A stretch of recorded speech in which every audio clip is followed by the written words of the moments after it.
Ya, buenas noches. No saben el gusto que me da poder estar acá. Uno en este mundo tiene que ser agradecido, así que primero hay que agradecer por la oportunidad de estar acá. Agradecer a Alberto Meyer y Marcela que hicieron la gestión con Ana María para poder acompañarlos esta noche. Agradecer estar acá en un día tan especial, el aniversario de la República de Italia, y además con la bendición de estar presente en el homenaje que el Círculo Profesional le hace a la Armada de Chile. Así que hay que ser agradecido en esta idea y quisiera partir por eso. Y lo que voy a hablar hoy día, voy a tratar de hacerlo lo más dinámico que se pueda. El tema podríamos estar un día completo hablando de la Antártica. Tengo la fortuna de estar viajando a la Antártica desde el año 93, así que conozco un poco, así que después los que quieran preguntar lo que deseen. Y la Antártica es el corazón del mundo. Bueno, parece un corazón latiendo, y esa imagen que vemos es la Antártica durante el año. Crece durante el invierno con las masas de hielo que crecen alrededor del continente y llegan casi a duplicar el tamaño del continente. Y después esa masa de hielo se derrite y el continente queda solamente lo que es tierra. Y después nuevamente vuelve a crecer. Por eso lo llamamos en el mundo antártico el corazón del mundo. Y además, durante la presentación se dan cuenta que existen también otras razones, no solamente una pequeña animación. Y siguiendo con los agradecimientos, también quiero agradecer a los que están en esa foto. Y más que nada porque tenemos la suerte de estar con la madre del primer chileno nacido en Antártica, Juan Pablo Camacho Martino, hijo de Ana María, y nosotros se nos Juan Pablo, se lo digo, ahí está. Así que para que lo conozcan.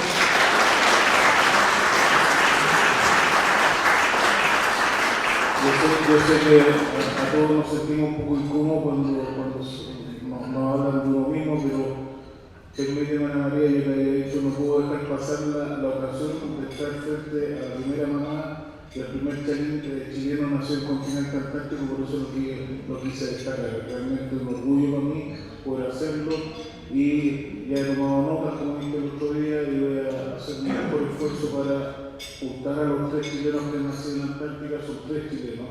Argentina nos lleva un poco de ventaja, nacieron 8 y probablemente van a seguir haciendo un esfuerzo para que sigan naciendo más argentinos, pero nosotros tenemos que conocer estos 3 y estos 3 tenemos que juntarlos y tenemos que hacer que vuelvan, porque Juan Pablo me decía que no ha podido volver a su lugar de nacimiento y yo voy a hacer un esfuerzo para que pueda volver al lugar donde nació. Así que quería destacar eso. Cierto, Ana María se incomodó, pero no puedo dejar de hacerlo porque creo que para mí es un privilegio.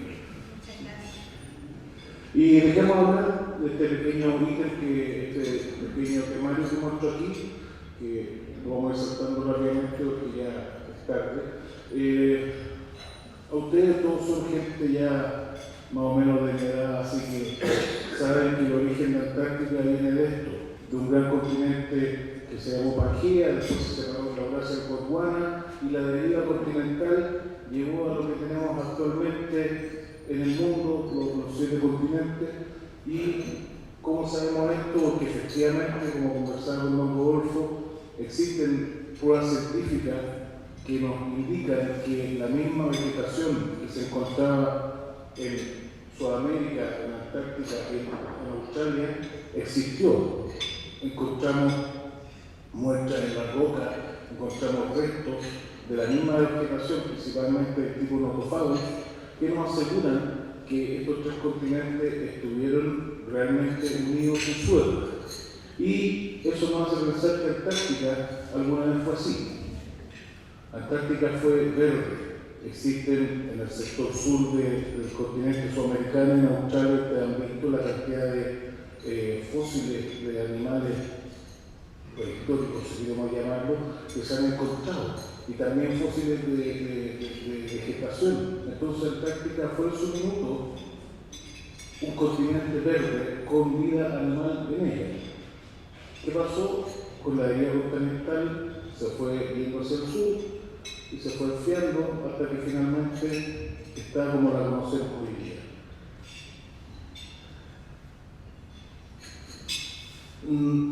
Esto es después que le llama la atención, pero a mí me gusta siempre tratar de aclararlo.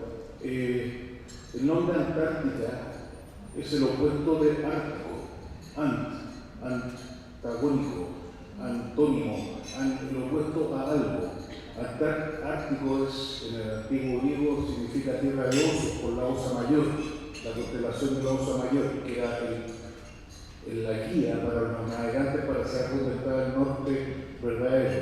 Entonces, los primeros exploradores antárticos quisieron llamarle al continente que estaba en el sur lo opuesto al Ártico, y le pusieron Antártica. Así que la denominación correcta es Antártica, aunque nuestros vecinos le digan Antártida y muchos digan que es Antártida, la etimología de la palabra es Antártica.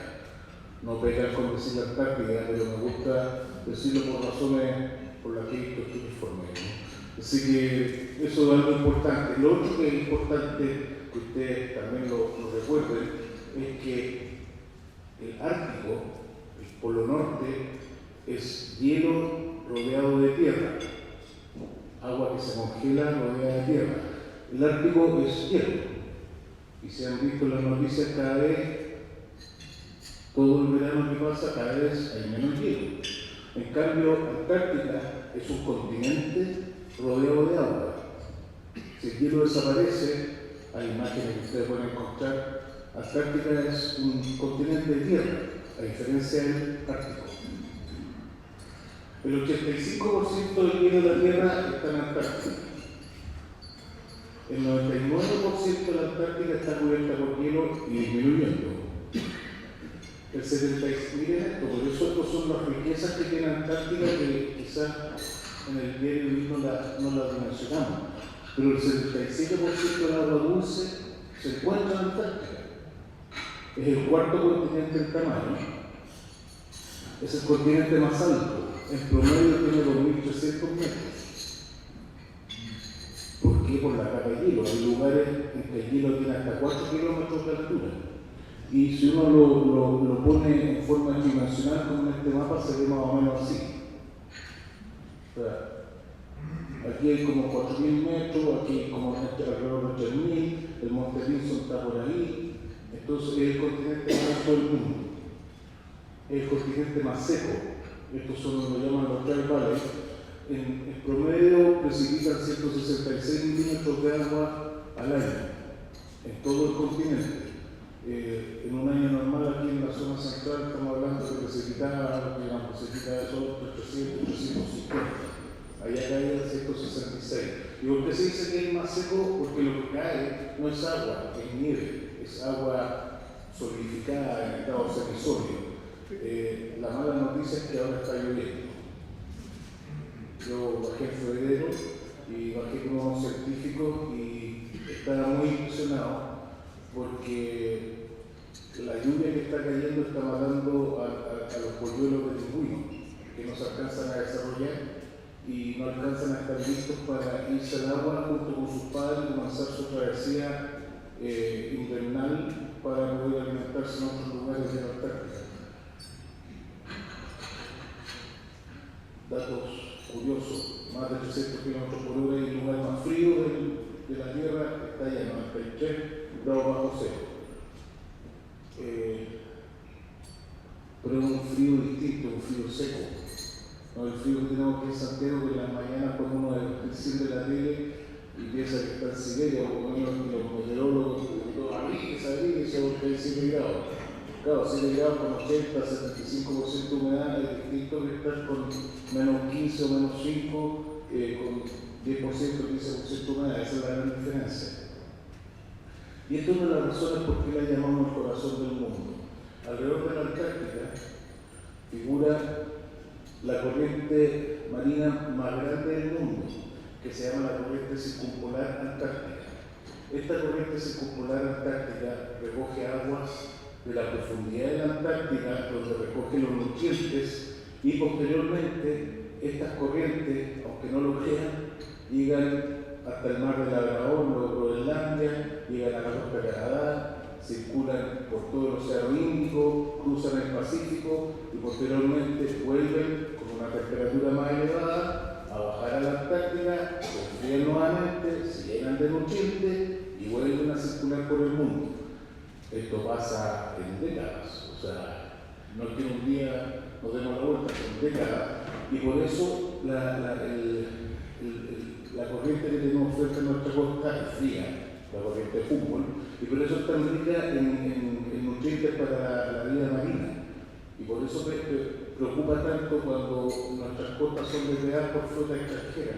Ustedes ven ahora incluso la flota china, 200, 300 pesqueros, y nuestros aviones y patrulleros están permanentemente vigilando que no se lleven productos que son en nuestro mar o zona económica exclusiva. Pero esto es uno de los grandes aportes de la Antártica, la corriente que alimenta el mundo. Por eso todo lo que le pasa a esta corriente finalmente repercute en el resto del mundo. Este cuadro general de las corrientes es un tema maravilloso al que les interesa estudiarlo. Es realmente apasionante ver cómo el agua es capaz de llegar de un extremo a otro del planeta y volver a su lugar de origen. ¿Quién está en la Antártica? Primero hay que llegar a la Antártica.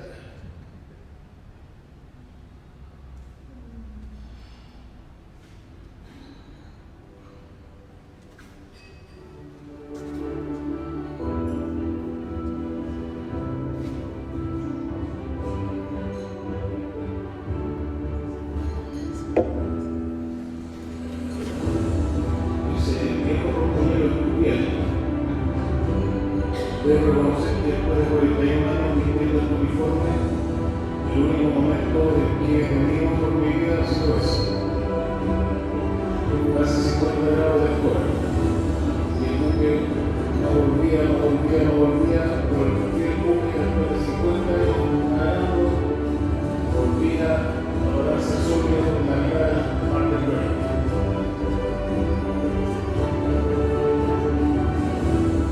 Estamos hablando del año 2004. En ese tiempo no había información meteorológica que tenemos ahora. Entonces, de repente uno cruzaba un poquito ciegas y se encontraba cuando sectores del mar del Rey con este tipo de amigos.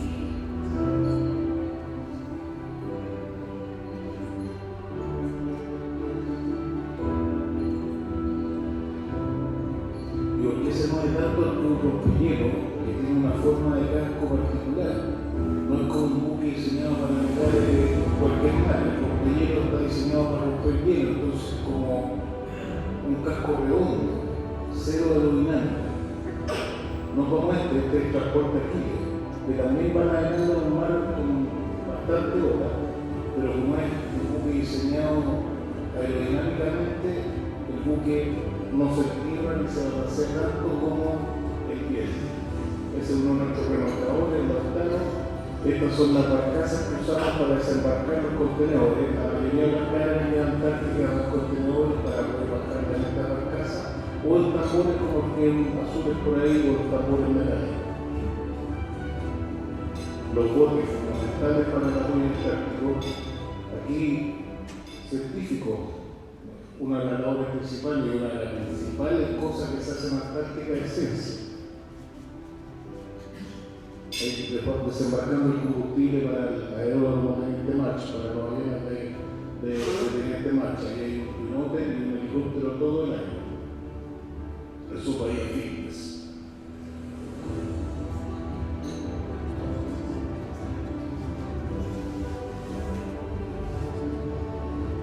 Esa es la ventaja del buque, se navega con el rey, pero es capaz de navegar entre los ríos tranquilamente. Y eso un día cualquiera en la Antártica con buen tiempo. Yo he tenido la suerte de viajar por muchas partes del mundo, vean la Antártica, los que puedan ir para allá, ahora es más fácil, más barato, pero es más fácil llegar. quiere estar en la Antártica, en eso estamos. Esa base es la base Amundsen Scott de Estados Unidos, y eso marca el polo sur geográfico, ese es todo.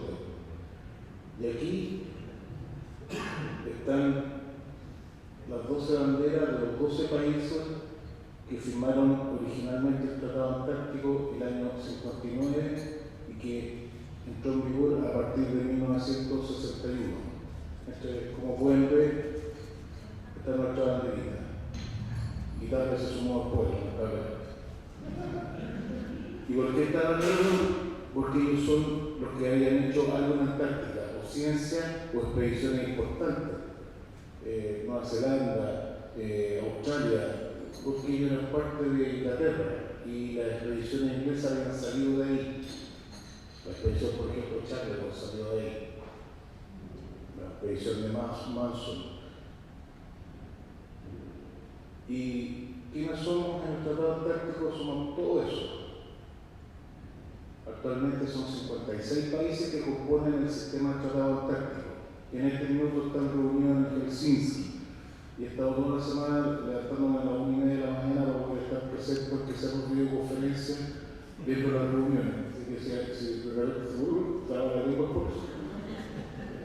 De estos 56 países están los 2 originales y posteriormente se sumaron 17 consultivos. ¿Cuál es la gracia de estos? Entre medio aquí está Italia. Ellos son los que tienen poder de voz y voto en las reuniones. En la reunión que se está realizando ahora en Helsinki es la reunión del corte político. En ella se toman las decisiones que permiten que un continente completo, llamado Antártica, haya sobrevivido 64 años sin conflicto. Esto es un caso único en el mundo. O sea, este grupo de países ha sido capaz de crear resoluciones, medidas, otro tipo de cuerpos legales que han permitido que un continente entero, a pesar de todos los apetitos que hay por él, de todas las riquezas que traten de ustedes captaran, se ha mantenido en paz, siendo un continente dedicado exclusivamente a la paz y que su principal función es la investigación científica bajo un ambiente de cooperación. Entonces, ¿qué es lo importante? Ellos toman las decisiones. Entonces, cuando hay decisiones importantes en el Consejo, por ejemplo, la última vez que tuve la suerte de ir, este año no hubo plata, como comprenderán, le piden a todo el resto, que son los no consultivos, que solamente tienen derecho a voz, que se retiren de la sala. Entonces, cuando Canadá presentó sus argumentos para ser parte del sistema de tratado antártico, ingresar como no consultivo, para posteriormente en el tiempo poder ser consultivo con derecho a voz y voto, solamente lo deciden los que están dentro de los 2 círculos. Y ese tipo de gobierno político ha logrado lo que les comentaba. O sea, la cosa funciona. El año pasado se hizo lo mismo con Costa Rica y San Marino. Esos son los últimos 2 países que entraron en calidad de no consultivo. ¿Y qué hacen? Ellos participan y tienen que ir demostrando en el tiempo que son capaces de realizar investigación de valor, que tienen investigación de que más se logró que la neurona se me alinee, la mejor ciencia disponible, así se le llama, la mejor ciencia disponible, cuando ellos demuestran que son capaces de hacer la mejor ciencia disponible y están en condiciones de poner una base, ahí ellos pasan a ser consultivos y tienen derecho a voz y voto. Es un proceso muy largo. ¿Y qué dispone el tratado? El tratado, todo esto, es algo apasionante. El tratado tiene 14 artículos. Imagínense, 14 artículos que han regido un continente completo por 64 años. El tratado en general dispone que se ubica todo lo que es la aplicación a los 60 sur, desde los 60 sur hacia el polo, el continente solamente para fines pacíficos, que existe una libertad de investigación científica y promueve la cooperación científica. En rigor, lo que pretende el tratado es que los científicos intercambien información. Y de hecho, la mayoría de los trabajos científicos que se hacen se forman grupos, equipos de científicos de distintos lugares. aquí don Rodolfo lo sabe perfectamente bien, o sea, los fondos los concursan en distintas universidades que forman teams de investigadores que se dedican a un tema. Entonces, efectivamente, la información se difumina rápidamente en distintos centros de investigación del mundo. Está prohibido todo lo que es nuclear, las detonaciones o desechos radiactivos. Estados Unidos, cuando se firmó el tratado, tenía un reactor nuclear en la Antártica, imagínense eso, porque el tratado se firmó por las ambiciones que tenía la superpotencia. Estábamos en plena Guerra Fría. Entonces estaban los rusos por un lado que querían tomar el control de la Antártica por todos los recursos que hay. La Antártica es un continente riquísimo en minerales, en petróleo, en lo que quieran. Estaban los americanos que también querían hacer algo, y estábamos todos los países alrededor, que ya teníamos bases como Chile, como Argentina, Inglaterra, otra superpotencia que también quería su tajada. Entonces se formó este grupo de los 12, se pusieron de acuerdo para firmar este tratado. Los recursos vivos antárticos. Ese es el gran tema en boga ahora. En la reunión, uno de los principales temas que se está tocando es la preservación de los recursos antárticos.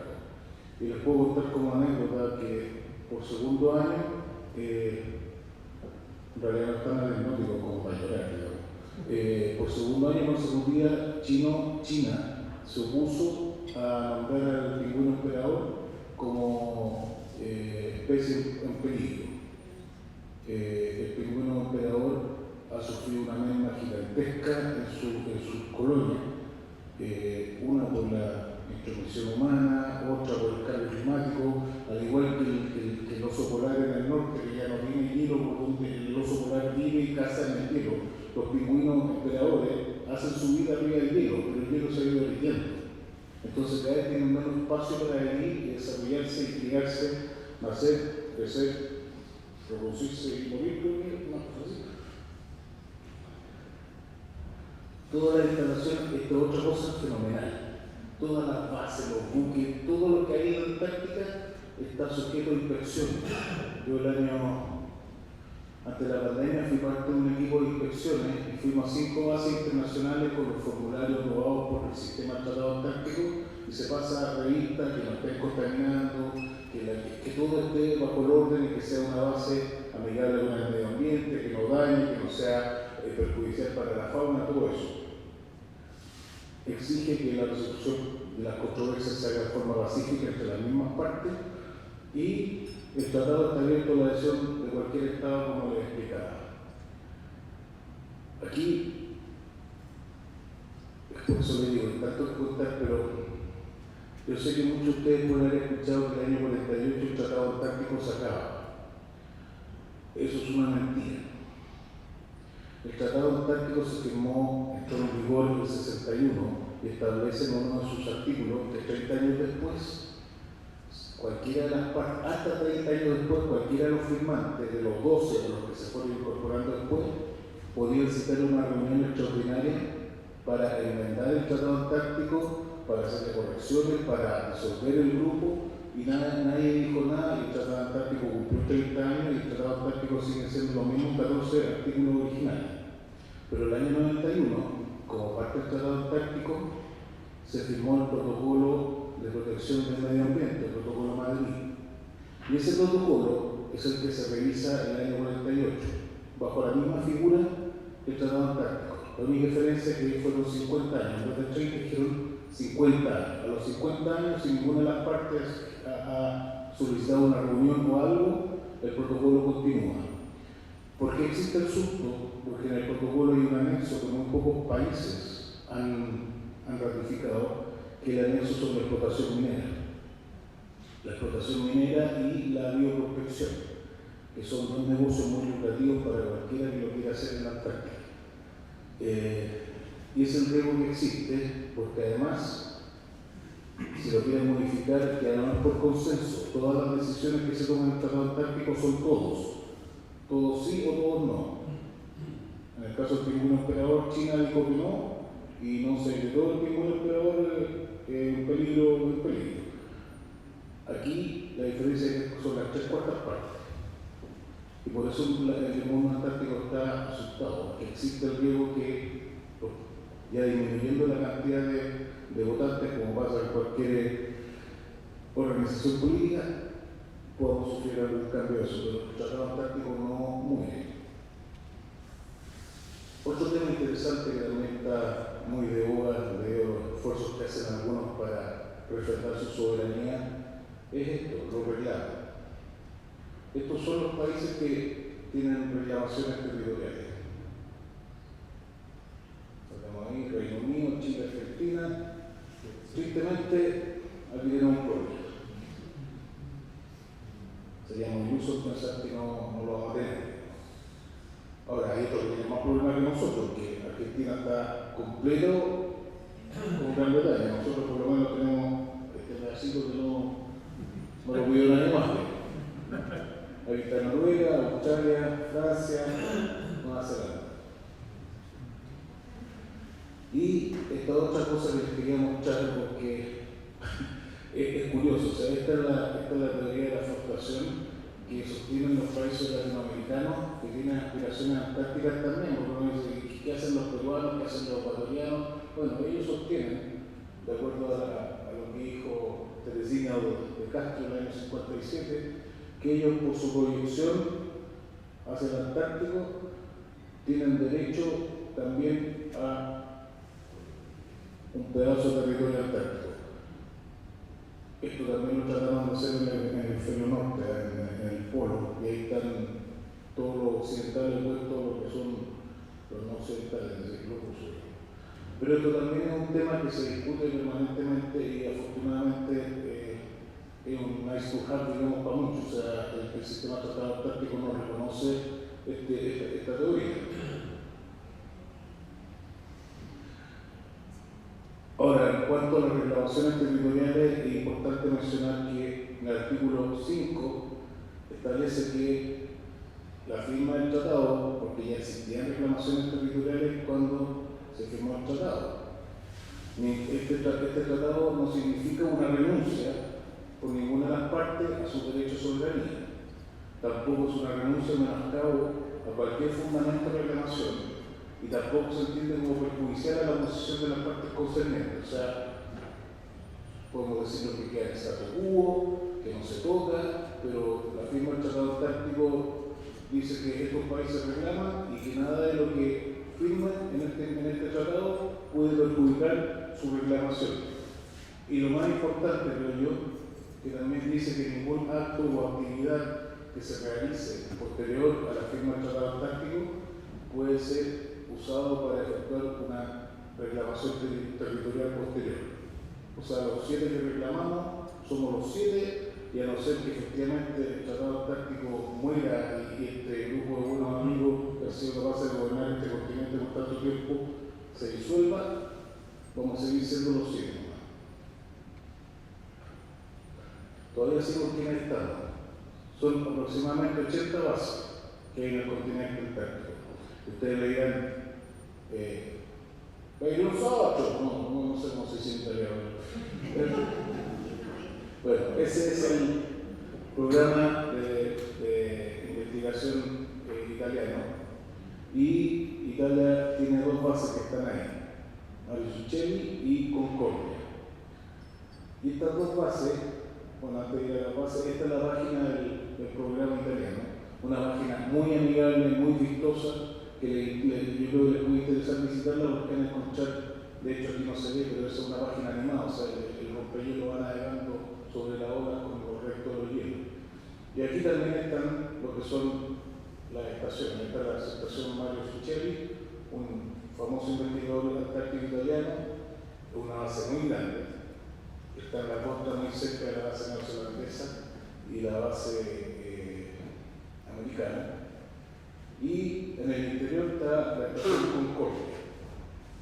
Lo interesante de esta estación es que operada tanto por Italia como por Francia, por los 2 programas de investigación de estos 2 países, operan en esta estación. Y además hacen uso de esta pequeña estación que está en la costa, que comprenderán que ese nombre es más francés que italiano. Y esta estación es el nexo entre las bases principales y el interior. Concordia está a 1.200 kilómetros al interior del continente. Y este rompehielo acá, que me sorprendí tratando de escribir eso, digamos que eso pareciera ser que rompehielo. Este rompehielo es actualmente el Laura Bassi, que era el rompehielo Shackleton del programa científico inglés, que los ingleses se vendieron el año pasado los dos rompehielos. Uno lo compró Italia y el otro lo compró Ucrania, el Noosfera. La verdad que más que nada lo regalaron, se lo ofrecieron a nosotros, pero como no pudimos comprar. Y con este rompehielo ya partieron operando y abasteciendo su base en Chile, y de ahí a Guiar y de ahí a Concordia. ¿Y qué es lo principal que hace el programa científico italiano? Testigos de hielo. Esto es algo realmente increíble. Estos son perforaciones que se hacen en el hielo y van sacando unos tubos, así como del ancho de las copas, van sacando metros y metros de tubo y, por ejemplo, 3.405 metros y representa 70.000 años de historia. En estos hielos profundos se encuentra la composición química que tenía el aire en esa época. Y por eso sabemos de cuánto CO2 había en esa época, cuánto medio carbónico, cómo era la composición atmosférica en ese tiempo. Y nos da un testimonio de todo eso ahí. Este otro tiene 3.623 metros, 420.000 años de historia. Imagínense. Y el último, que es el más importante, que es el que tiene Italia con Francia, 800.000 años. 800.000 años de historia enterrada en hielo. Es algo increíble, realmente increíble. Y lo más increíble es que es el más corto, 8.270 metros. ¿Por qué? Porque en ese lugar ha caído menos nieve durante todos los siglos de existencia de la Antártida. Entonces hay menos que excavar. Y estos testigos de hielo nos han dado las indicaciones de la composición de la atmósfera hasta 800.000 años para atrás. O sea, cuando dicen, no, que están inventando, no, existe información científica, la mejor ciencia disponible, se encuentra en la Antártica y tenemos información verdadera de lo que pasaba hace 750.000 años atrás en la atmósfera antártica. Y por eso ahí también se encuentran restos de ceniza, se encuentran lo que ustedes imaginan. Imagínense lo que es llevarse esto. Y aquí un aviso económico, y por eso el rompehielo nuestro nuevo tiene laboratorio, pero tiene refrigeradores a menos 100 grados. Y el Centro Antártico Internacional que se está haciendo en Punta Arenas también va a contar con instalaciones con menos 100 grados para poder estudiar los hielos acá en Chile y no tener que hacer una cadena logística pero extraordinaria para poder preservar estos metros de hielo congelados, estos tubos, y que lleguen a Italia o a Francia o a Australia o Nueva Zelanda y Japón, que son los lugares donde lo estudian. Entonces, Chile quiere que esa ciencia de primer nivel la seamos capaces de hacerla acá. ¿Qué locura?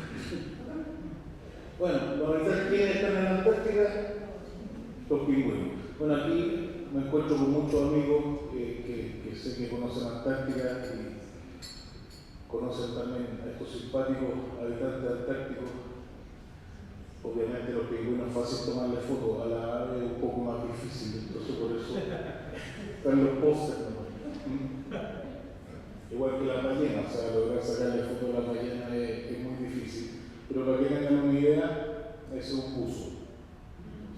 Y efectivamente, en febrero tuve la suerte de estar allá, como les dije, y fuimos hacia el mar de Weddell, y con gran alegría los científicos nos decían que el número de ballenas que se avistan es cada vez mayor. O sea, después del año de la década de 1900-1910, que partió la degradación de las ballenas en la Antártica, hemos logrado, con los cuidados que hay, recuperar la fauna de cetáceos. Hay algunas fotos también de vida marina en Antártica.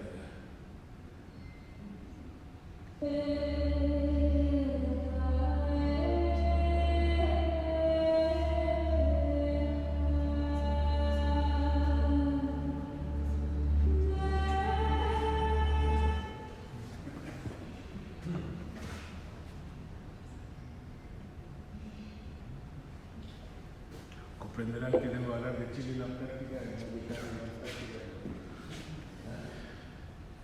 Estoy mirando la Antártica desde otra perspectiva. Yo les dije que era un continente rodeado de agua. Efectivamente, está rodeado de los 3 océanos más grandes del mundo y tenemos una ventaja extraordinaria. Somos el país que está más cerca. Somos el país más cercano a la Antártica.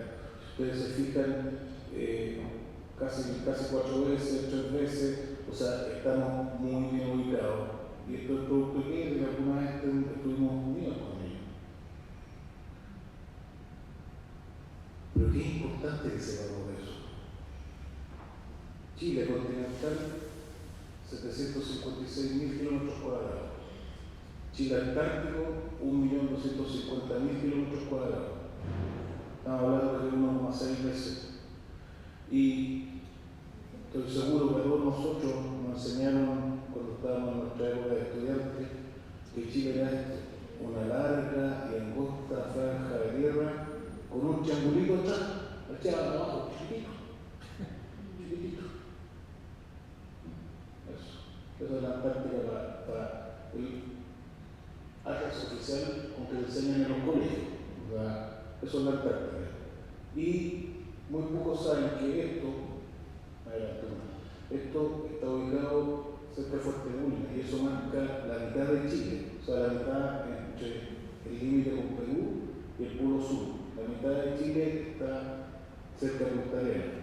Así como los magallánicos dicen que Chile fue descubierto por el sur, por Hernando Magallanes, nosotros decimos que la mitad de Chile se encuentra cerca de Fuerteventura, donde está esto. Pero nos han enseñado siempre que la Antártica es esto como parte de Chile solamente. Sin embargo, si lo ponemos al tamaño 1:1, Antártica es eso. Antártica es de Chañaral hasta la isla más al sur, que son Diego Ramírez. Es el verdadero tamaño de Antártica, el tamaño 1:1, en relación 1:1 con lo que es Chile continental. ¿Quiénes han sido los grandes precursores de lo que tenemos Antártico hoy día? Pedro Aguirre Cerda, que el 6 de noviembre del 40 estableció los límites del territorio chileno-antártico, y Gabriel González Videla, que en el año 48 fue el primer presidente en el mundo que visitó Antártica, el primero en el mundo. Nuestra primera campaña antártica fue en el año 47. Conversaba con Rodolfo, que el año 1906 trabajó en la reconstrucción ahí después del terremoto, y el año 1906 iba a ser nuestra primera campaña antártica, pero los recursos fueron destinados justamente a paliar los daños del terremoto.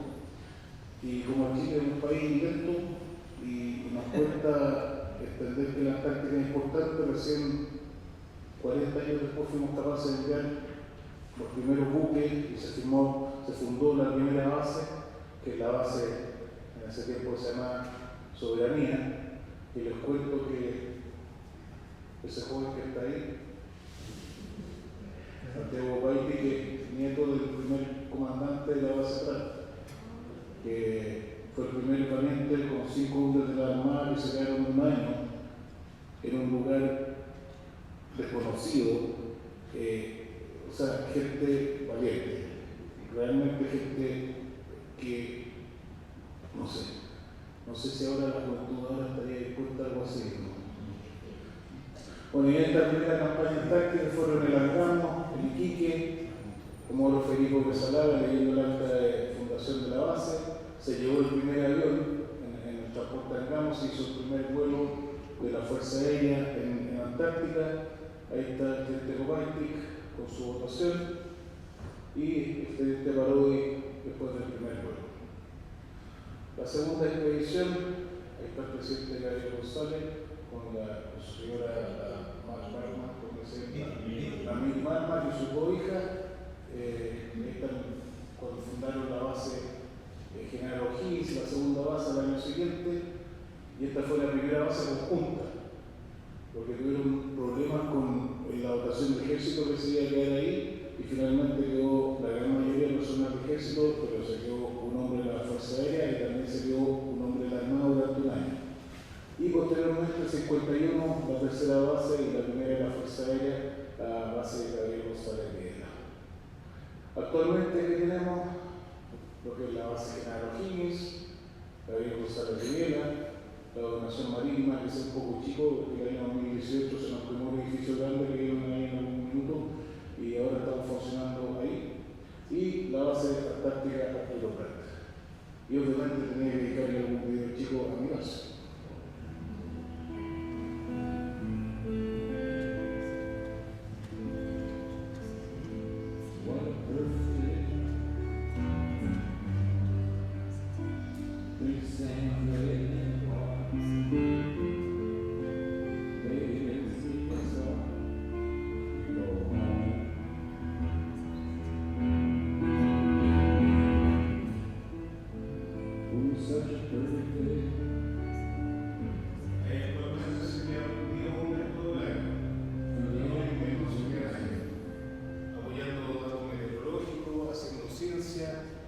¿Y qué otras bases pequeñas tenemos? Estas son ya las bases solamente estivales. La base Yecho, Teniente Carvajal, y la base que está ahí para Margarita, bajo el círculo polar de la Fuerza Aérea. Y ahora vamos a reconstruirla. Estos son refugios de Inache. Todos estos son refugios de Inache. Julio Ripamonte, José Patrón, Man, Collins. Y esta es la base más grande que existe en Chile. Mayores. No sé cuál sería la casa de ustedes, pero esto es lo que... La segunda de abajo hacia arriba. ¿Esa? No, la que sigue. ¿Esa? Bueno. Esto es la base de Centro Eduardo Frei Montalva. Esto es Villa de la Estrella. Esa era la casa de los oficiales de la Fuerza Aérea que se llevan 2 años a vivir con su familia en una determinación de nuestra política de soberanía. Se partieron enviando a las familias a vivir aquí. Todo esto son instalaciones de la base. Esta es la base del profesor Escudero del Instituto Antártico Chileno. Y estoy viendo desde aquí arriba lo que se llama Bahía Fili. Y lo que ven ahí es lo mismo de noche. Y el aeropuerto está aquí arriba. El aeropuerto Teniente March, que en el tiempo que Ana María vivía allá, toda la base se llamaba Teniente March, que era la estación meteorológica, y el aeródromo Teniente March ahora se llama Presidente Eduardo Frei Montalva. Y este fue cuando nos fueron a buscar un grupo y nos quedamos ahí por razones que voy a explicar, y nos fue a buscar un avión de datos. Estos aviones de datos son aviones de turismo. Hacen 5 o 6 vuelos al día de Punta Arenas, Teniente March, transportando turistas que se suben a ese buque que ustedes ven a ese, o uno de los buques, de los decenas de buques que hace el turismo antártico. Y estamos los 70 pasajeros esperando para subirnos y volvernos a Punta Arenas. 2 horas y media. Un placer. Y esto lo tenemos más al sur. Esta estación está a 1000 kilómetros del pueblo. Estación Polar Científica Conjunta en la C9. La abrimos en diciembre de enero por 35 días. Y aquí va personal de ejército, de Fuerza Aérea y de la Armada. Y vamos solamente a apoyar proyectos científicos. Aquí en la C9 los científicos le llaman un hotspot de la ciencia antártica. Un lugar prácticamente inexplorado. Y se encuentra, no lo quiero planear tanto pero también pasan cosas en la Sierra Unión. Esas son las casas que la gente vive, de adobe.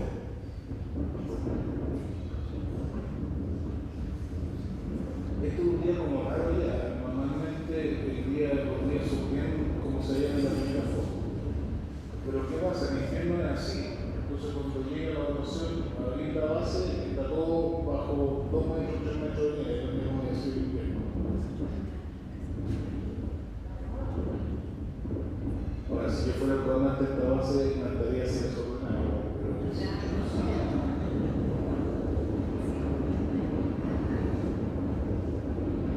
Son los generadores insólitos que están así al aire libre. Las cuatro energías que ganan 19 millones cada una.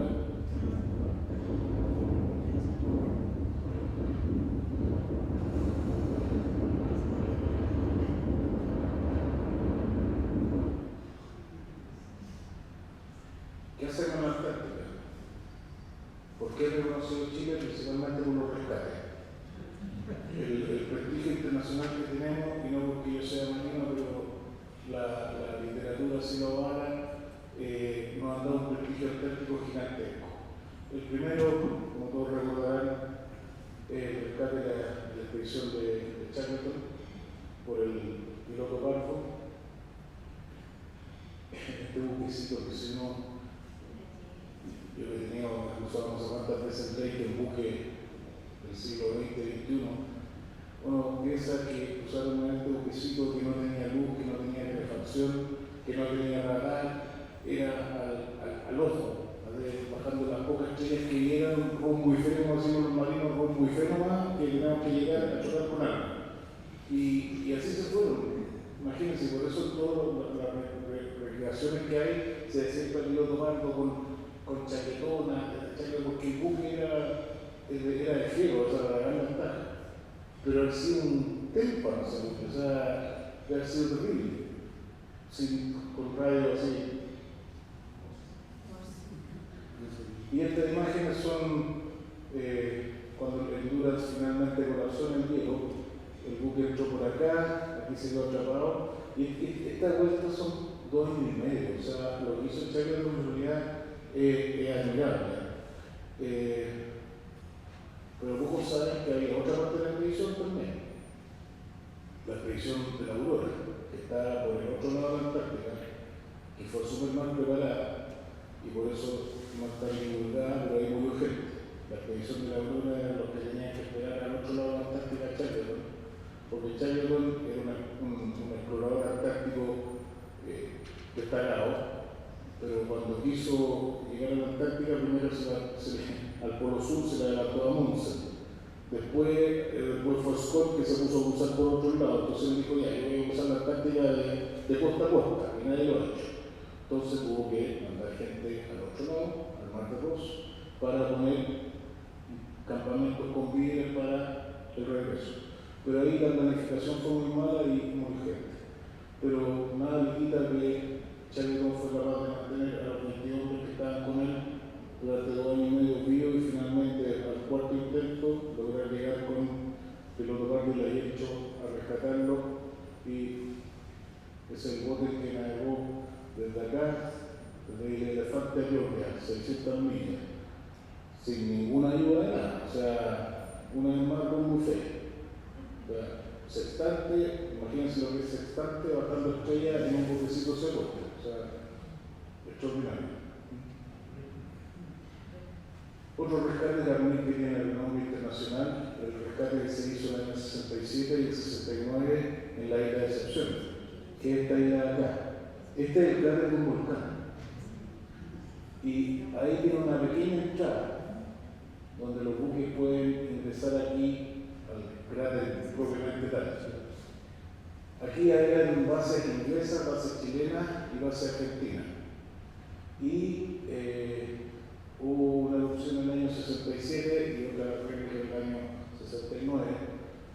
Y aquí el buque, obviamente, para el piloto Pardo, ahí partiendo yo a la Antártica, el buque no pudo entrar porque contaban que el mar estaba como en ebullición, sistema nuclear. O sea, imagínense toda la fuerza que habían tenido tratando. De hecho, todo eso del fondo se formó después de esa erupción. Así que los 2 helicópteros del Pardo, desde 10 millas afuera, fueron en sucesivos viajes a sacar a los investigadores ingleses y chilenos, porque los argentinos arrancaron por el cerro para el otro lado, y después se les fue a buscar por afuera. Aquí los 4 pilotos, los 2 de 67 y los 2 del 69, recibieron la medalla del valor y fueron condecorados por Inglaterra también, porque en realidad ir a buscar en esos helicópteros en medio de una erupción a gente allá adentro yo se lo digo porque soy héroe de ellos, ¿no? Es un acto para merecerse la medalla del valor y mucho más. Esos helicópteros, me imagino más de alguien tuvo un escarabajo con Volkswagen. Imagínense el motor del escarabajo Volkswagen en esos helicópteros. ¿Por qué era eso? Lo único que estaba vertical. cuando uno vuela, levanta, con esta mano, levanta y hace que las palas, la aspa, hagan esto. Entonces cuando hacen esto, agarran aire y el helicóptero tiende a subir, pero tienden a disminuir la velocidad de giro. Entonces uno tiene que acelerar aquí para que mantenga la velocidad de giro. Entonces era mecánico pero full, y entre medio volando, entre medio de la ceniza y todo, manteniendo esto, sacando de a 2 personas porque es un helicóptero enano. Entonces, este también es un rescate internacional que tiene justo un elevato reconocimiento a nivel mundial. Y no solo eso, porque la historia nos ha mostrado que hemos hecho hasta más cosas. Hasta más cosas. En Antártica pasan cosas. Afortunadamente, hace tiempo no tenemos un desastre medioambiental como estos, digamos. Pero, imagínense, esto fue recién en el 2007. Chocó con un iceberg. Imagínense. Y uno diría, diablo, actualmente esas cosas no pasan. Les voy a mostrar un video del rompehielo más moderno que hay en ese minuto, el Chulong, un chino. Lo que van a ver en el video abajo es el palo que hay en la rueda del rompehielo. Eso que está ahí. 19 de enero de 2019. Chocó.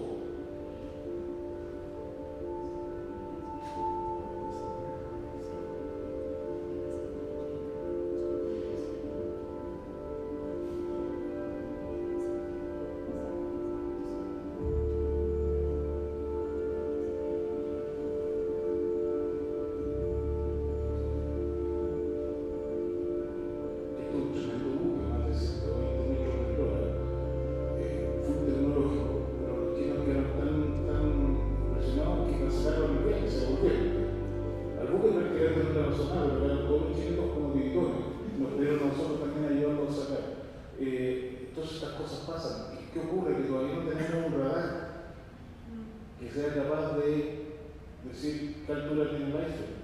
Porque se dice, ahí te aparece la pantalla del radar, así como una tele que sale manchita. Ahí, como lo que veíamos al final, planchones flotando. Pero de repente hay planchones de 15 a 20 metros de altura, porque eso fue lo que no se dio cuenta ahí. Y a nosotros nos pasó en el par del 90. También chocamos. Cuando nosotros quedamos con la nariz quebrada, tuvimos que hacer una reparación de emergencia en Punta Arenas, que no le pasó nada. ¿Y cómo sabemos y por qué siempre reaccionamos pronto a la emergencia? Porque tenemos un área gigantesca de responsabilidad de búsqueda y rescate. Es la quinta área de búsqueda y rescate más grande del mundo. O sea, nuestro límite, por eso hay algunos que dicen que nosotros limitamos por el oeste de Nueva Zelanda, porque aquí parte del área de responsabilidad de Nueva Zelanda. Entonces tenemos toda esta tremenda área de responsabilidad, ahí están los números, había dicho el territorio antártico 1.250.000, la plataforma continental, que es esto, lo morado, y la responsabilidad de más son 26 millones de kilómetros cuadrados. Y casi la mitad de eso es responsabilidad de Punta Arenas, la Antártica. ¿Y cómo lo hacemos? Con estos programas. Todos los buques que navegan por el mundo que tengan más de 50 toneladas están obligados a emitir una señal indicando dónde están. Entonces, sabemos que un buque está cerca, que un buque no tiene su señal, se activa todo un procedimiento para activar la búsqueda y rescate. ¿Qué otra labor importante hacemos? Que también tiene un reconocimiento internacional gigantesco.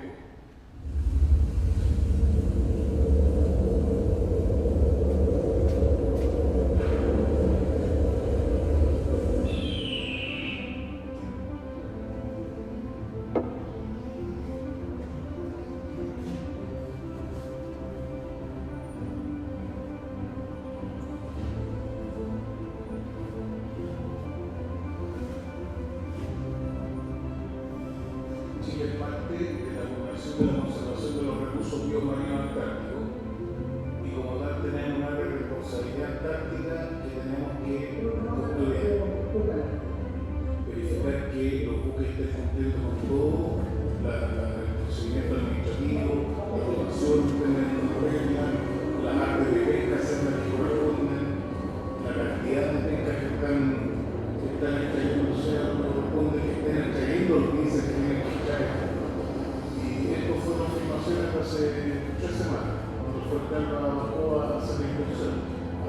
pesqueros que tienen que estar autorizados por la Convención es cortarla a 2 a 7, porque uno andaba pescando como a 500 millas afuera, así que era demasiado lejos. Pero estas son las condiciones que uno encuentra ya cuando tiene que hacer este tipo de labores. Como pueden ver, es un buque grande y moderno, y que trae krill, ese es el krill, un pequeño crustáceo que llega a medir hasta 6 centímetros y que es muy apetecido porque para las mujeres producen, dicen, unas cremas espectaculares. Entonces, esa cantidad de piel está muy regulada, cada buque tiene una capacidad máxima de extracción y nosotros tenemos que verificar, por eso el buque baja de altura, porque ya las cuotas que tiene cada buque están casi cumplidas.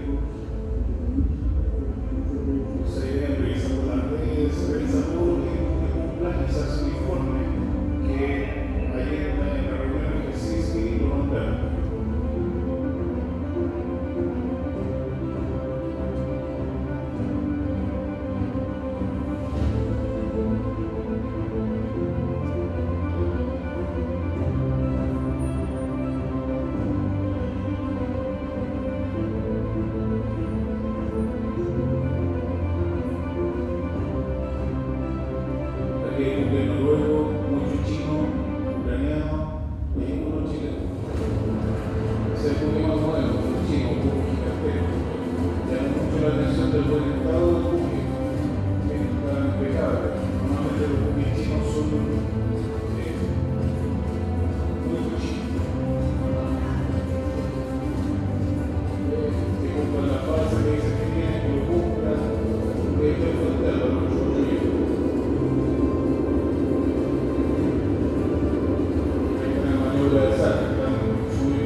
Apoyo logístico, otra tarea importante. La verdad que sin el apoyo nuestro, las bases estarían en serios problemas. Le llevamos todo lo que es alimentación, le llevamos todo lo que es combustible, hacer funcionar lamentablemente a un generador de petróleo, pero ya vamos progresando en los proyectos para eso. Y apoyamos no solo a las bases nacionales, también apoyamos a las bases ecuatorianas de República Checa. Si tenemos disponibilidad, no hay problema en hacerlo. Aquí, por ejemplo, el Lautaro está amarrado aquí a la costa y está entregando combustible a la base O'Higgins. Combate a la contaminación. El último buque ese que salía del lado hundiéndose, esta fue la mancha de petróleo que quedó y después hay que hacer todo un trabajo para dispersarla y absorberla. Señalización marítima. Nosotros tenemos 63 señales marítimas que son faros, racos, luces, solamente una instalación y que hay que preocuparse del tema operativo. O sea, un número muy feo que nos podríamos mandar es que un crucero encallara porque la señal marítima está mala.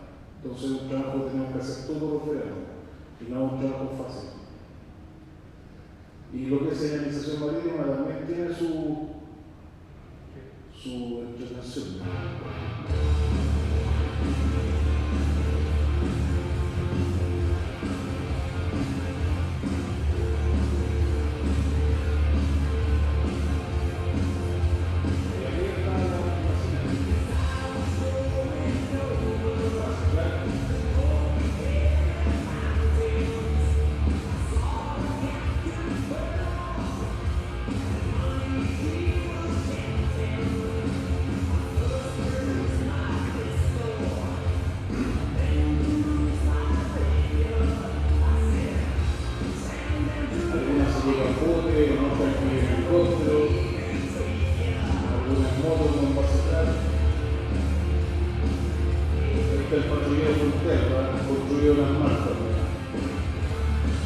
Cero los patrulleros.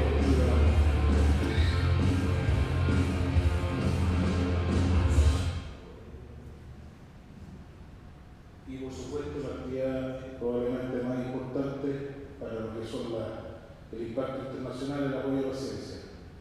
El año 2008 equipamos uno de los aviones de exploración nuestro junto con la NASA y los científicos de Valdivia con un equipamiento radárico y hicimos mapeo de la mitad de la Antártica para saber cuánta profundidad hay de hielo. Apoyamos la lanchita de INACH, que es una lancha de la Armada también. Y estas son distintas imágenes de los científicos haciendo sus estudios. Para que tengan una idea de lo que es un verano en la Antártica, lo que hacemos nosotros, la cantidad de personas que se transportan son más o menos 700, 1830 toneladas de carga, o sea, 92, 630, 42 camiones de combustible, 345 toneladas de basura. En la Antártica no puede quedar basura. O sea, toda la basura hay que sacarla, incluso aquella de las fosas sépticas, incluso aquellos restos de los incineradores de doble cámara, todo se saca. Es una labor importante y no muy grata. Y para que tengan idea de lo que significa para los buques, estamos hablando de 34.000 millas, casi 5 vueltas al mundo, lo que tenemos en los buques durante todo el verano. Estamos hablando entre 10 a 12 viajes más o menos en promedio. ¿Por qué importa lo que hacemos? Estamos apoyando 112 proyectos de investigación. Pues Chile está realizando 112 proyectos de investigación dentro del desarrollo del programa de ciencia antártica. Hay 330 investigadores trabajando durante el verano ya. Casi la mitad de esos son proyectos liderados por mujeres. Hay proyectos enteros que son puras mujeres, porque la igualdad y todo eso también hay que en la Antártica también vale. Y hemos logrado cosas, por ejemplo, a uno le gustaría que la pantalla fuera gigante, pero no se puede. Pero aquí tenemos 3 proyectos que han participado investigadores chilenos. Esto es para el cáncer colorectal. ¿Cómo se llama? La dischepsia antártica. Encontraron que tiene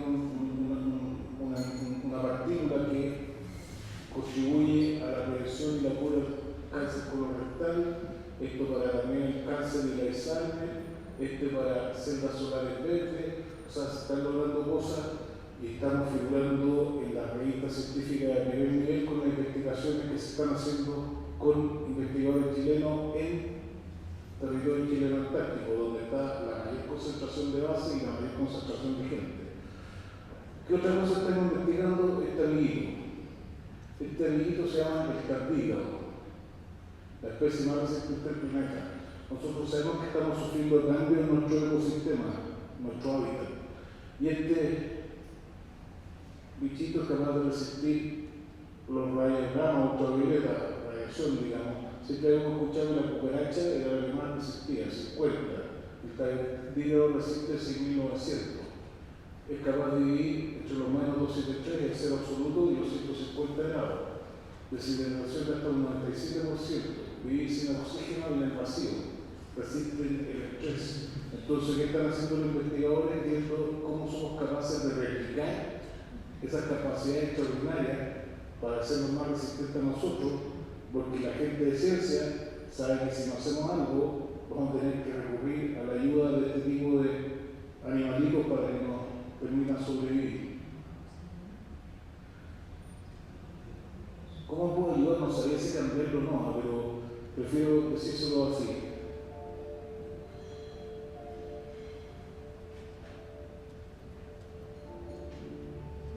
Esto es lo que estamos haciendo como país. Olas de calor, incendios y sequías, inundaciones repentinas, todos estos eventos extremos eran esporádicos hace un par de décadas.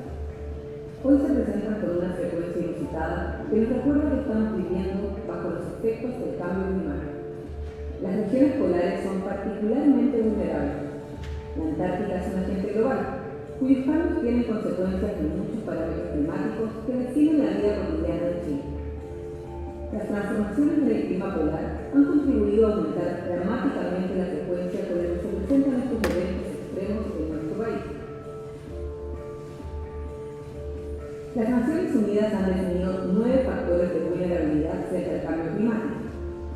Chile presenta 7 de estos factores. Investigaciones recientes han confirmado cómo nuestro país, el segundo más largo del planeta, está fuertemente interconectado con la Antártica. La variabilidad en la atmósfera antártica puede generar olas de calor y sequía. Por ejemplo, el profundo adelgazamiento de la capa de ozono de la primavera pasada ha causado déficits de precipitaciones de más del 60% este verano en todo el sur de Chile. Una alta presión en el paso Drake desvió un poderoso río atmosférico a la zona central a fines de enero, causando las lluvias torrenciales y aluviones que todos conocimos vía mercado. A su vez, el derretimiento de los glaciares contribuye al alza del nivel del mar. Estos eventos extremos dejan pérdidas en todo año. Entenderlos y comprender su naturaleza es un imperativo. Y la Antártica nos puede dar las claves para entender e incluso predecir eventos extremos con gran potencial destructivo. Tenemos una oportunidad única de entender mejor ese impacto a través de mediciones. Podemos hacer de la Antártica un sensor viviente que nos permita desarrollar respuestas que provoquen un impacto de corto y largo plazo. Mediante una fuerte inversión pública en ciencia y tecnología, Chile se convertirá en un sensor que ayuda al planeta a enfrentar estas amenazas. Esto nos posiciona como un país pionero en la comprensión del futuro. Chile, Observatorio del Cambio Climático Global. Dentro del cambio climático, uno de los factores que más escuchamos en redes sociales, en las noticias, es el CO2. Como dice ahí, no importa quién lo mida, el resultado es el mismo. Ahí tenemos mediciones de 4 centros de reconocido prestigio internacional sobre el CO2. Y las 4 coinciden y están en distintos lugares del mundo. ¿Qué es lo que causa el aumento de CO2? Ahí está.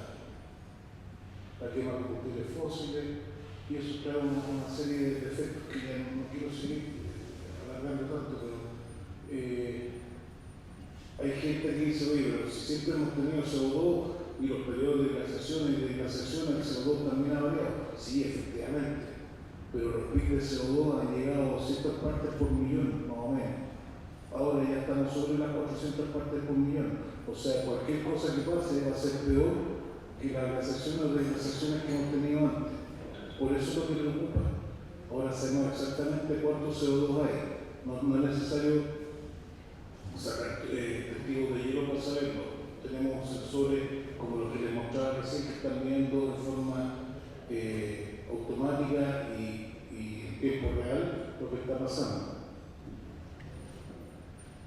¿Qué produce el CO2? Entre otras consecuencias, que el pH de los océanos disminuya. ¿Y qué hace que el pH de los océanos disminuya? ¿Y por qué disminuye? Porque los océanos absorben el 30% del CO2 de la atmósfera.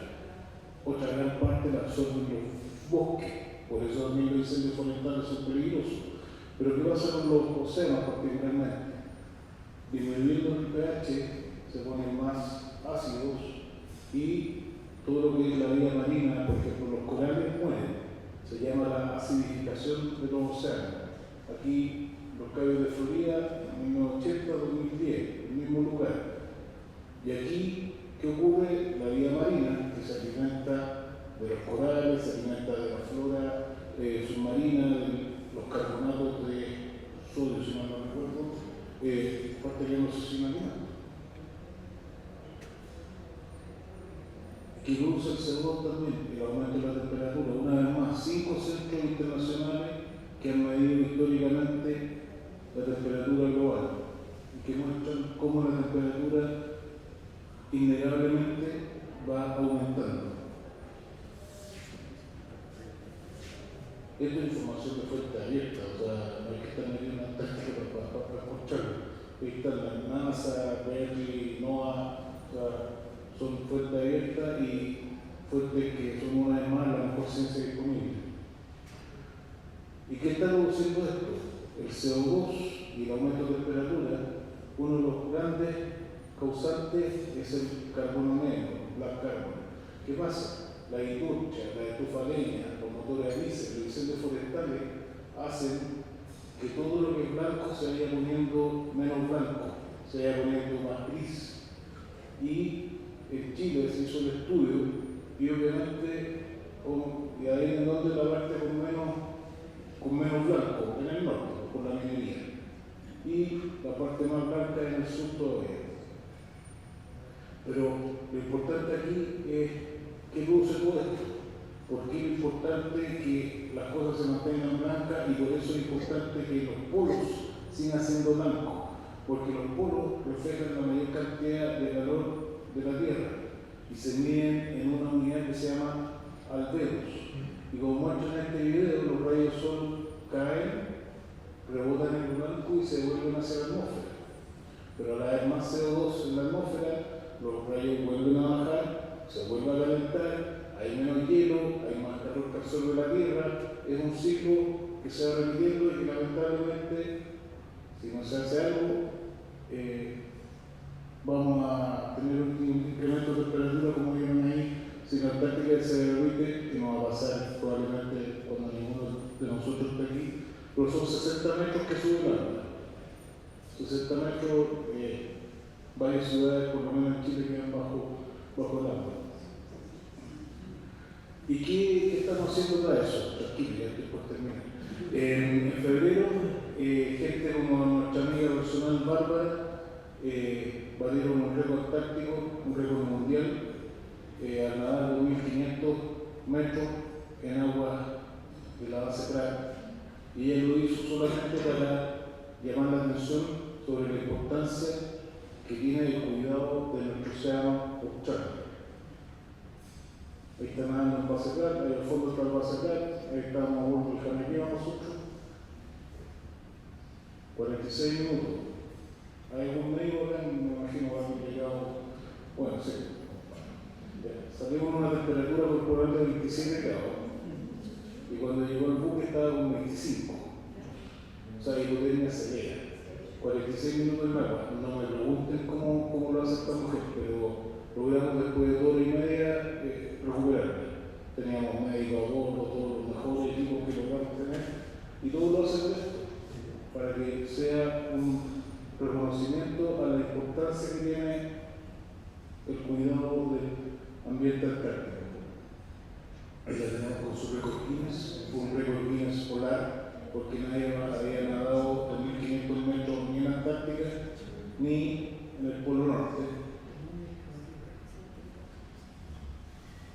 Para los que les interese la información y fotos, está en mi página de Instagram. Paso un aviso de utilidad pública. Antártica-CL.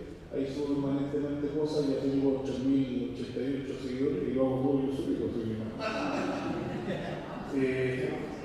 Y este es una tercera cualquiera en base Pratt, firmado por un muy buen amigo nuestro.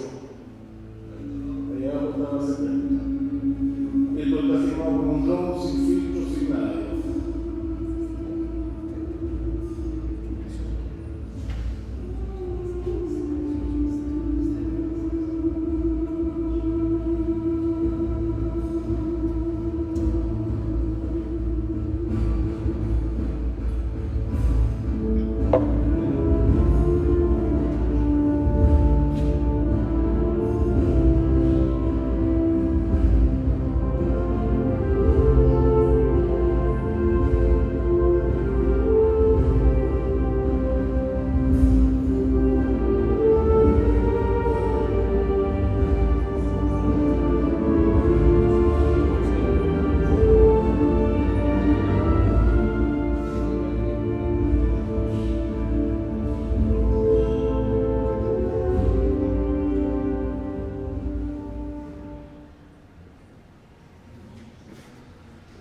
He terminado, yo lo único que quería hacer es tratar de transmitirle algo de la Antártica, porque como dice ahí, necesitamos embajadores antárticos, necesitamos gente que sepa la Antártica y que su círculo de amistades, cuando se habla de la Antártica, se habla del cambio climático, porque aquí podría estar una charla sola todo un día hablando del cambio climático, del Acuerdo de París, desde París, que en vez de Chacao bajemos 1,5 después de la guerra industrial y todo eso. me interesa que ojalá haya quedado algo con ustedes de la importancia que tiene la Antártida y que sean capaces de diseminarlo en su círculo, en su familia. Quedo dispuesto a, si quieren, el colegio, voy a los colegios, hago lo que quiero, que es un tema que me apasiona y soy convencido que la Antártida es importante para Chile como el país más cercano a ella y para el mundo. Así que muchas gracias por la paciencia y espero que nos vemos.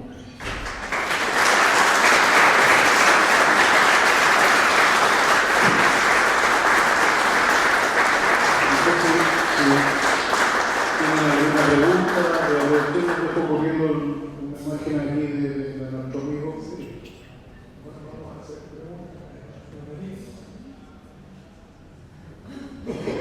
Si alguien tiene alguna consulta de esta impresionante presentación. ¿Alguien tiene una consulta? Como presidente de la Antártida. Bueno, la verdad es que darle las gracias. Estoy emocionada porque he vuelto como 30 y tantos años a mirar ese paisaje maravilloso. Tuve la suerte, gracias a Dios, de poder vivir en el Polo Sur desde el año 84 hasta el 86. Muy apoyada, muy querida, tengo los mejores recuerdos. De chica aprendí que Chile limita al sur con el Polo Sur. Comparto que nadie hoy día protege nuestro territorio, un territorio hermoso, con esos atardeceres maravillosos. Esa era mi vista a la bahía Filde desde la cocina de mi casa. Una casa de 70 metros cuadrados, donde pude ir con mi esposo y 2 de mis hijos, y después tener a Juan Pablo, que nació allá y vivió 1 año y 2 meses. Es cierto que han nacido varios. Hay 3 chilenos, entre una chilena y 2 chilenos nacidos después de Juan Pablo. También hay argentinos. Pero las chilenas que vivimos allá, podemos decir con mucha propiedad que nuestros hijos fueron concebidos, paridos y criados en territorio antártico chileno. Y le agradezco profundamente a la Armada, porque realmente eran un gran apoyo. Nos llevaban todas las cosas ricas, como el capitán del piloto Pardo, que me llevaba marraqueta, cholgas, chocolates, chocolitos, helados, y además llevaban el apoyo a toda la infraestructura, que era muy importante. Mi esposo, médico, 40 años del Hospital de la Fuerza Aérea, fue como cirujano. Yo como enfermera universitaria, en realidad ella como la esposa de, pero lo menos que hice fue la esposa de, porque tuve que hacer muchas cosas por mi profesión. Ellos nos apoyaban muchísimo, pero la llegada de la Armada para nosotros, y con esto no quiero dejar de desconocer a la Fuerza Aérea, era muy importante. Así que muchas gracias. Agradezco profundamente en usted la presencia de las Fuerzas Armadas en territorio antártico chileno. Cuando a mí me preguntaron por qué fui a la Antártica, fue mi decisión, porque como era de familia, si la mujer le decíamos que no, no hay nadie. Se acababa la familia. Había siempre hombres solos. Y yo fui por 2 razones.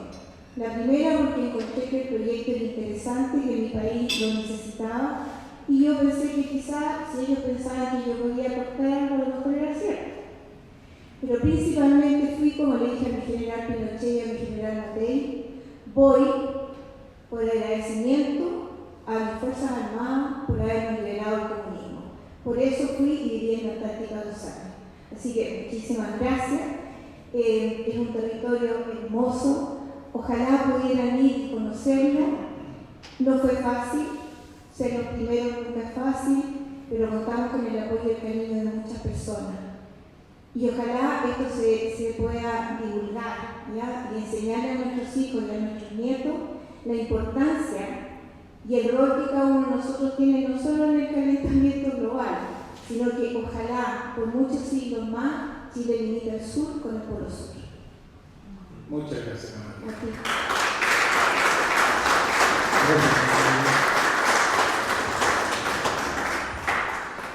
Mi comandante, buenas noches. Una consulta desde la perspectiva de las personas que ven televisión, que ven medios, que se informan por la prensa, malamente por TikTok, y un montón de cosas, sabiendo de cuál será el La posibilidad de que Chile pierda la Antártica es real. Me refiero porque Argentina ha tenido conductas geopolíticas y estratégicas que de alguna manera nos adelantan en algunas situaciones, nos adelantan a ello. Chile podríamos dejar de tener ese cono que siempre hemos visto en el mapa tan pequeño, pero que en realidad, como ustedes dicen, tan grande, como para que traer un poco de tranquilidad y nosotros pudiéramos irradiar esa noticia. Antonio, mira, mientras el Tratado Antártico exista como tratado de transmitírselo, no va a haber mayor variación en las reclamaciones y lo que hay ahora. Es como un status quo. La diferencia es que está en que nuestros vecinos Allende de los Andes tienen una política de Estado extraordinaria. O sea, ellos tienen la Antártida y uno conversa con los argentinos y el mapa de financiación de los argentinos con la Antártida arriba. Y el puerto solo medio. Es otra cosa, entonces se pueden demorar decenas de años, pero lo van a hacer igual. En la recuperación de su rompehielos en Ibiza se demoraron 12 años. Les salió más caro que construir un rompehielos, que comprar un rompehielos nuevo, pero no, ellos querían recuperar el Ibiza por lo que significaba. Tienen una base, la base Petrel, que están hace 12 años en un plan de reconstrucción y ya partieron. Porque ellos, para ellos, pueden estar quebrados, como están, pero acaban de comprar aviones, acaban de firmar por submarinos, se acaban de comprar 4 patrulleros, porque eso beneficia lo que es la presencia antártica y la condición geopolítica antártica en el continente nuevo. Yo creo que mientras se mantenga el status quo con el Tratado Antártico no va a pasar nada. Yo creo. Y así se comenta también en los círculos antárticos. Por eso es importante que se mantenga y por eso existe la preocupación de la posición de China, que ha comenzado a oponerse a todo. Pero para la tranquilidad de todos, China, si alguien se va a esperar, son los chinos. O sea, los chinos no tienen ningún apuro. Los chinos primero van a dominar el mundo con la ruta de la seda y van a invertir plata donde sea necesario para controlar el mundo económicamente, y de ahí van a pensar en Taiwán, de ahí van a pensar en alguna otra cosa. Primero quieren que todo el mundo dependa de ellos. Esa es mi visión. Aprovechando todo eso, me diplomado en relaciones internacionales. Pero la táctica yo creo que se va a mantener así. Eso no quita que haya conflictos. Han habido conflictos bélicos. Estados Unidos en la época dura hizo 2 operaciones militares con 14 buques, 5.000 hombres, submarinos, aviones. Han pasado cosas, pero afortunadamente este grupo de amigos antárticos han logrado contenerla. Y la intención es que siga así. Yo creo que la preocupación mundial por lo que está pasando en el cambio climático y todas esas cosas es tan grande que cualquier otro tema tarde o temprano va a pasar a segundo plano. En la reunión de Helsinki el tema ahora es el cambio climático. ¿Cómo protegemos el cambio climático? ¿Cómo convencer a los chinos y a Estados Unidos que terminen de ser los países que más contaminan en el mundo? Y curiosamente son los que Estados Unidos el país que más pone en distintas organizaciones mundiales de protección ambiental, pero el que más contamina. Entonces, en este mundo la preocupación va por otro camino. Argentina sí, Argentina tiene una visión a largo plazo que cuando digan, ya saben qué más, nos dejamos de ser amigos, así que el que tenga más instalaciones en la Antártica, gana. Ellos no están los argentinos. Si ya tienen más base que cualquier otro. Mandaron a construir un segundo rompehielos. Y yo llevo desde que estoy aquí diciendo que necesitamos un segundo buque con capacidad antártica para poder hacer todo lo que hacemos. Aquí yo no les mostré un montón de cosas, pero el rompehielos nuevo que se fue al agua en diciembre va a ser un avance gigantesco. Pero con todas las cosas que hay que hacer, es poco un solo buque. Entonces, mientras no tengamos una mentalidad antártica, mientras no estemos convencidos que Chile termina en el Polo Sur, los recursos del gobierno se van a ir para otras cosas. Con 500 millones no puedo buques antárticos, pero las prioridades son otras. Y está bien. Y quizás hay otras prioridades más importantes, pero cuando como ustedes que logran captar algo de la importancia que tiene Antártica, uno se va convenciendo que realmente es importante. Que realmente en Antártica, como vieron en el video de la de medición ambiental. Eso era un video hace 2 años cuando hubo la inundación en el norte y todo, pero lo sigo mostrando que es la manera más clara de mostrar que lo que pasa en la Antártica lo repercute en Chile. Si estamos a 1000 kilómetros, o sea, la que hemos tomado, no es nada.